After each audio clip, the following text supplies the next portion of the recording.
Alors pourquoi aborder un sujet de nutrition dans une session consacrée aux disciplines émergentes? Tout simplement parce que c'est une pratique nutritionnelle émergente. Alors je n'ai pas dit que c'était tout nouveau, hein, ça existe déjà depuis plusieurs années, sauf que là ça prend un peu d'ampleur. Donc c'est un peu émergent dans de nombreuses disciplines, on va voir lesquelles. C'est plus fréquent dans certaines disciplines. Et c'est souvent méconnu des soignants, donc ça nous paraissait intéressant de vous faire part de mes réflexions.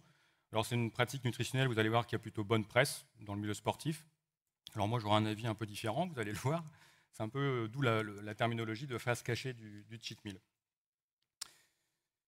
Alors face cachée du cheat meal, encore faut-il savoir de quoi parle-t-on. Donc le cheat meal, si on regarde la traduction, c'est menu de triche, menu de tricheur. Donc déjà la terminologie attire un peu l'attention. Alors tricher sur quoi? Alors tout repose sur le concept en fait du cheat meal. Alors, c'est tricher effectivement sur son alimentation, sur ses habitudes alimentaires. Et globalement, on peut résumer le concept par je mange ce que je veux. Donc, sur un repas, je mange ce que je veux. Donc, c'est forcément un petit peu à l'écart de l'alimentation équilibrée, diversifiée, adaptée que l'on prône chez le sportif.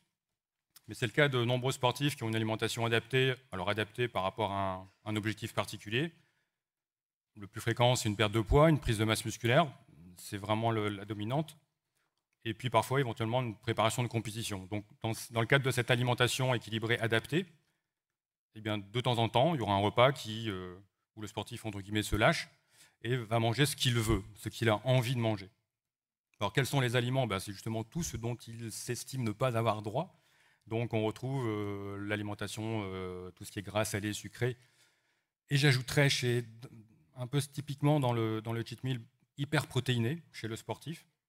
Donc c'est tout ce que vous pouvez imaginer. Donc de toute façon, il suffit de taper sur les moteurs de recherche cheat meal et vous aurez des exemples de repas. Donc c'est toujours à base de classiquement burgers, crêpes, frites, pizza, etc. Donc ça reste vraiment de l'alimentation plaisir. Alors repas de triche, effectivement. Alors on triche effectivement sur l'alimentation du quotidien. Alors là, ça me pose un peu, je trouve que c'est un peu le paradoxe, puisque ça voudrait dire que finalement la triche n'est plus considérée dans son côté péjoratif habituel, parce qu'une triche c'est quand même péjoratif, avec une connotation péjorative. Mais là par contre, avec le cheat meal, c'est une triche qui est finalement acceptée, qui est même recherchée et même légalisée, banalisée. Donc c'est un petit peu, ça montre bien aussi que c'est aussi le reflet d'un comportement de l'individu, un comportement du sportif. Donc tout le monde finalement ne fait pas un cheat meal, on va le voir. Alors les disciplines les plus adeptes, on va dire, alors il y a principalement deux critères. C'est des disciplines où il y a un volume d'entraînement important, donc toute discipline qui a un gros volume d'entraînement représente un facteur de vulnérabilité, entre guillemets, d'avoir des pratiques de cheat meal. Et puis il y a surtout des images, des disciplines où il y a une image corporelle prédominante, un attrait sur l'image corporelle, des disciplines esthétiques. Donc, et ça rejoint finalement toutes les disciplines à base de renforcement musculaire, notamment dans toutes les disciplines de renforcement musculaire du fitness, power pump, etc. La discipline que l'on va parler tout à l'heure également, le crossfit, il y a beaucoup d'adeptes dans le crossfit de cheat meal, mais finalement il y a quand même un leitmotiv, c'est soit la perte de poids, donc l'affûtage comme disaient les sportifs, soit la recherche d'une prise de masse musculaire ou d'un renforcement musculaire. Et puis dans certaines disciplines, alors je stigmatise sur aucune discipline, il y en a un peu partout, mais c'est devenu carrément un réel rituel, un conformisme. Si je veux, alors ça se voit dans certains groupes d'entraînement, notamment de crossfit. Alors encore une fois, je ne stigmatise pas, on peut être crossfitter et pas faire de cheat meal, mais dans certains groupes d'entraînement de crossfit, pour adhérer au groupe, pour adhérer à la discipline, surtout cette discipline qui se veut être à l'écart des clubs, etc. Donc il y a un concept déjà à la base, un concept de pratique bien particulier, un concept de vie de pratique, un concept de vie sportive. Et le sportif va finalement, pour adhérer à ce concept, va se plier à ce rituel de cheat meal.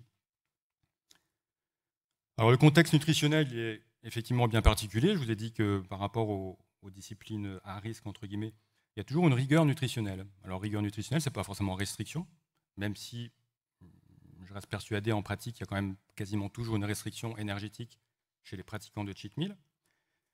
Alors après, on met le curseur où on veut sur la restriction énergétique. On peut garder une alimentation équilibrée, diversifiée, adaptée et puis être un petit peu restrictif, parce qu'on veut s'affûter, parce qu'on veut perdre sa masse grasse, etc., jusqu'à mettre le curseur au plus haut, et donc avoir vraiment une alimentation hyper restrictive en termes d'apport énergétique.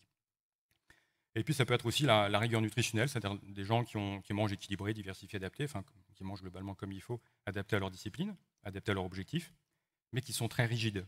Donc là, l'alimentation, elle est rigide, elle est fixée, et on ne sort pas du rail. Donc là, de temps en temps, effectivement, ces sportifs-là, eh bien, ça donne au cheat meal pour justement évacuer une frustration, finalement. C'est comme dans le régime restrictif. On évacue la frustration par ce repas où on se lâche, où on mange ce que l'on veut. Donc encore une fois, l'image corporelle est très liée à la pratique de cheat meal par le renforcement musculaire, par la restriction, etc. Et puis avec une performance esthétique qui est à la clé. Et puis il y a également un petit profil particulier dans lequel il y a beaucoup de pratiquants de cheat meal qui consomment des suppléments alimentaires. Donc là, on n'est pas dans le dopage, on est dans la conduite dopante. Et donc finalement, ça fait le lien avec le concept de menu de triche acceptée, recherchée, organisée, qui tient à la terminologie même du cheat meal, qui pour moi est une mauvaise terminologie, parce que finalement, ce n'est pas un repas de tricheur, c'est un repas plaisir. Donc, alors, on en fait beaucoup aujourd'hui sur le cheat meal, mais finalement, quand on a une alimentation équilibrée, diversifiée, adaptée, à son objectif, encore une fois, on n'a jamais interdit de manger une alimentation plaisir de temps en temps. Au contraire, ça fait partie de cette alimentation adaptée, où de temps en temps, on s'autorise un écart. Mais il a fallu qu'on donne une étiquette à cet écart par le cheat meal. Le problème, c'est que ça prend des proportions un peu trop grandes. Alors, y a-t-il un impact nutritionnel? Alors non, vous l'avez bien compris, il n'y a aucun impact sur le statut nutritionnel, puisqu'il y a beaucoup de pratiquants de cheat meal qui soit recherchent une performance esthétique, on l'a vu, soit recherchent une performance énergétique. Donc je suis un petit peu en restriction énergétique, donc pour être certain de manquer de rien pour mon entraînement intensif, pour recharger mes stocks énergétiques, eh bien je fais un cheat meal. Et puis il y a une dernière notion également, c'est j'ai une alimentation un petit peu restrictive, donc pour être sûr de ne manquer de rien, donc de ne pas être carencé, eh bien je me recharge en microéléments par le cheat meal.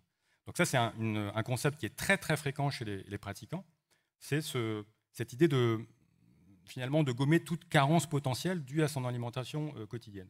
Bon, c'est totalement faux, puisque vous avez très bien compris que l'alimentation qui est faite lors de ces fameux repas, elle est à faible densité vitaminique et minérale, donc ce n'est pas avec ce type de repas qu'on va recharger en minéraux, en vitamines. Donc il n'y a aucune raison de compenser une carence potentielle.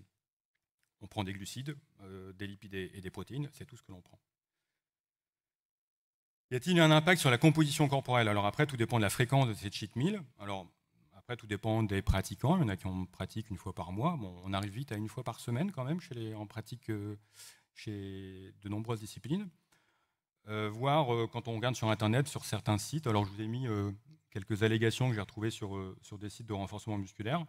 On recommande jusqu'à 2 fois par semaine la pratique de ce type de repas où finalement on mange tout et n'importe quoi. On mange gras, salé, sucré 2 fois par semaine.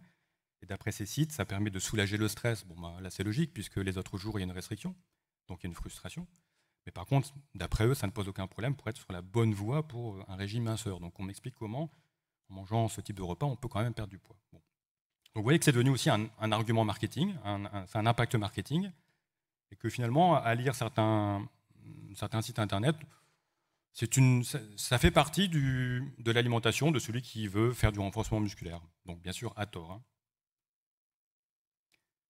Y a-t-il un impact socio-comportemental? Alors oui, et c'est, je crois, le seul côté positif, entre guillemets, du cheat meal, c'est qu'on fait rarement son cheat meal dans son coin, dans son appartement.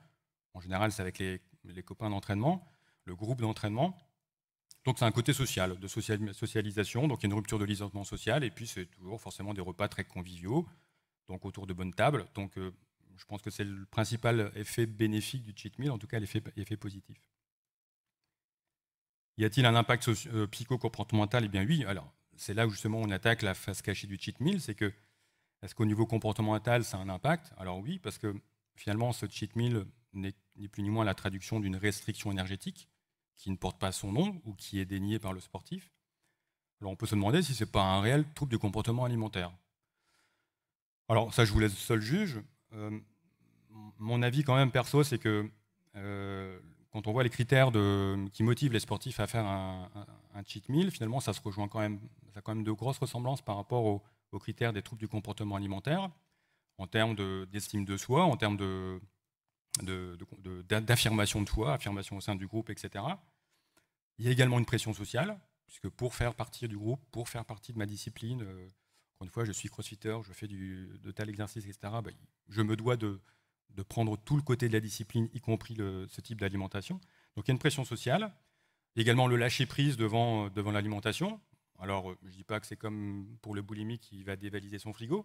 Il y a quand même une grosse différence, c'est que autant le boulimique ne choisit pas ses aliments, que là, on choisit son repas. Donc là, les aliments sont choisis, donc il y a quand même quelques différences entre les troubles du comportement alimentaire et le cheat meal, mais il y a quand même aussi beaucoup de ressemblances. Et l'autre grosse différence, je pense, c'est qu'il n'y a pas la culpabilité. Autant dans les troubles du comportement alimentaire, après cette phase, mettons boulimique, il y a une culpabilité d'avoir mangé. Là, par contre, il n'y a pas de culpabilité, puisqu'encore une fois, c'est quand même un trouble du comportement alimentaire, mais qui est recherché, qui est planifié. C'est tel jour, c'est le vendredi, c'est tel aliment, on les commande, etc. Donc tout est organisé, planifié, accepté et recherché par le sportif. Donc il y a quand même quelques différences. Alors, est-ce que c'est un comportement addictif? Alors, ça peut le devenir. Encore une fois, je ne dis pas que tous ceux qui s'adonnent à ce type de pratique ont un comportement addictif, mais on va dire qu'il y a un risque que ça devienne addictif. Ou si on serre les dents pendant 6 jours à avoir un régime restrictif et qu'on n'a qu'une seule attente, c'est d'attendre le 7e jour pour, entre guillemets, se lâcher. Là, ça devient un petit peu, on tombe un peu dans l'addiction, on tombe vraiment dans, je ne dis pas dans la dépendance à ce cheat meal, mais finalement, on se rend compte que finalement, on ne peut pas s'entraîner sans au bout d'un moment chez, en tout cas, une faible partie de ces pratiquants. Donc il n'y a qu'un risque. Donc finalement, la phase cachée du cheat meal, bon, il ne faut pas oublier que c'est un repas de plaisir avant d'être un repas de triche. En tout cas, c'est mon avis, qui n'a aucun impact nutritionnel, ça vous l'avez bien compris, ni sur la performance, que ce soit en termes d'image corporelle ou autre. C'est souvent un rituel dans certaines disciplines, et c'est ce que je vous disais, c'est un rituel de trouble du comportement alimentaire qui ne porte pas son nom, qui est un peu dénié. Ça peut être aussi... ça peut masquer également un réel trouble du comportement alimentaire existant, latent, dont le sportif ne veut pas en entendre parler et qui ne porte pas son nom. Là, c'est finalement quand même un trouble du comportement alimentaire, encore une fois, qui est planifié, banalisé, légalisé. D'où ce terme de repas de triche. Bon, encore une fois, les critères de conduite active, je ne reviens pas dessus. Alors, quoi faire comme conduite à tenir? Il ne faut bien sûr surtout pas interdire, parce que sinon, ça va encore plus se développer. Il faut au contraire... montre aux sportifs que ce n'est pas simple, ce n'est pas banal d'avoir ce type de pratique. Il faut les éduquer notamment sur leur représentation qu'ils ont, représentation nutritionnelle, sur leur comportement alimentaire, sur leur repère alimentaire, et qui pour moi, dans le cadre du cheat meal, est indissociable d'un travail par rapport à leur image corporelle. Je vous remercie.